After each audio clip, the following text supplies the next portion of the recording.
So this is my Drive to Inquire project featuring the article I chose titled Caffeine. It's written by the World of Scientific Discovery. It was published on April 27th, 2011. So what is caffeine? Caffeine is essentially an alkaloid found in coffee, tea, chocolate, and cola soft drinks. It's been around for over a century.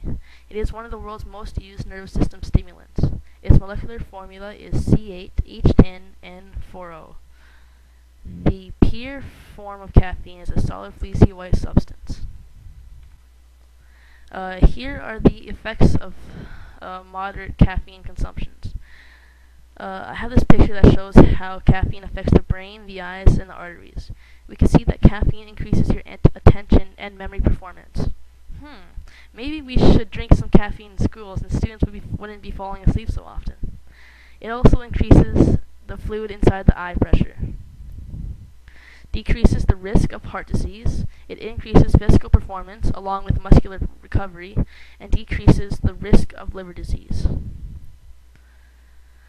The most important physiological effect of caffeine is that it stimulates nerve cells mainly in the brain. Caffeine molecules grab hold of brain receptors in nerve cells, causing them to continue the stimulation of those cells.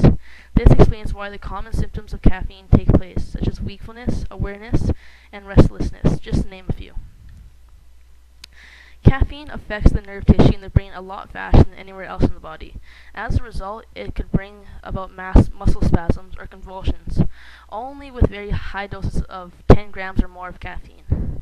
That's the same as drinking 70 cups of coffee in a short time. So therefore, death from caffeine overdose is highly unlikely.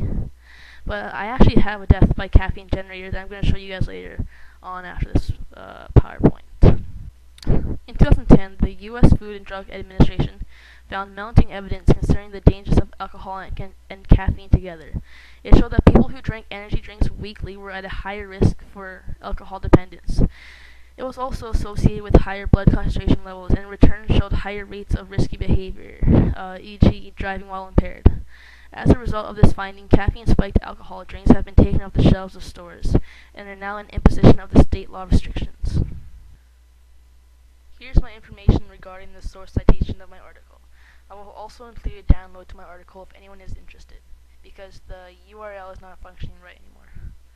I will now be discussing how I found my article and everything like that.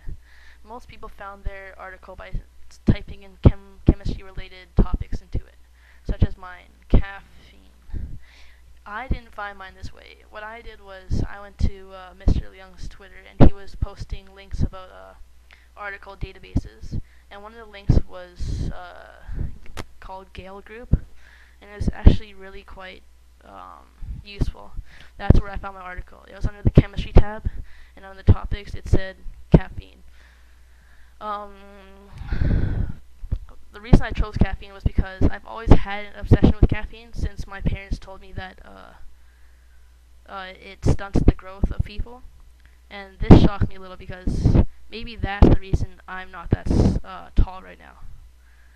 Anyway, here are some chemistry facts about caffeine. When it's heated, caffeine loses water at 80 degrees Celsius.